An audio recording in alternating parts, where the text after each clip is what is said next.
jangan asal minum air yang ada di alam. Karena air yang bening belum tentu aman untuk dikonsumsi. Bisa jadi air tersebut mengandung jutaan bakteri, seperti bakteri Salmonella, E. coli, Shigella, dan juga Vibrio cholera. Lantas, dari mana bakteri berasal? Bakteri berasal dari air yang tercemar, yaitu ketika zat, organisme, dan juga energi berbahaya masuk ke dalam sumber air, sehingga kualitas air menurun dan membuatnya tidak layak untuk konsumsi maupun digunakan untuk kebutuhan sehari-hari. Pencemaran air dapat disebabkan oleh beberapa hal, seperti misalnya dari limbah rumah tangga berupa kegiatan MCK, kemudian dari limbah industri, maupun dari sampah yang dibuang sembarangan ke dalam sumber air.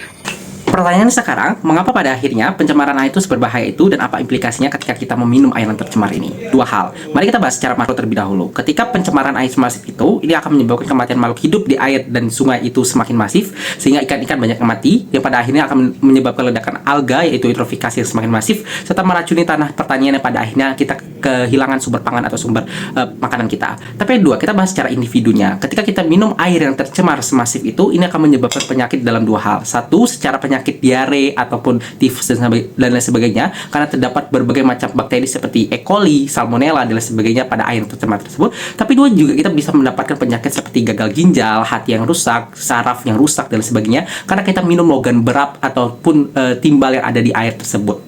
Selanjutnya, air siap minum bisa dibersihkan dengan beberapa cara. Pertama, filtrasi, yaitu menyaring air melalui pasir, karbon aktif, atau membran untuk menghilangkan kotoran, bau, dan rasa. Kedua, penyulingan. Air dipanaskan sampai jadi uap, lalu didinginkan lagi. Cara ini bikin air sangat murni karena menghilangkan mikroba, garam, dan logam berat. Ketiga, perebusan. Dengan memanaskan air hingga mendidih, bakteri dan virus akan mati dalam hitungan menit. Dan yang terakhir, metode kimiawi. Biasanya metode kimiawi memakai klorin atau ozon untuk membunuh mikroorganisme dan menjaga air tetap aman selama penyimpanan.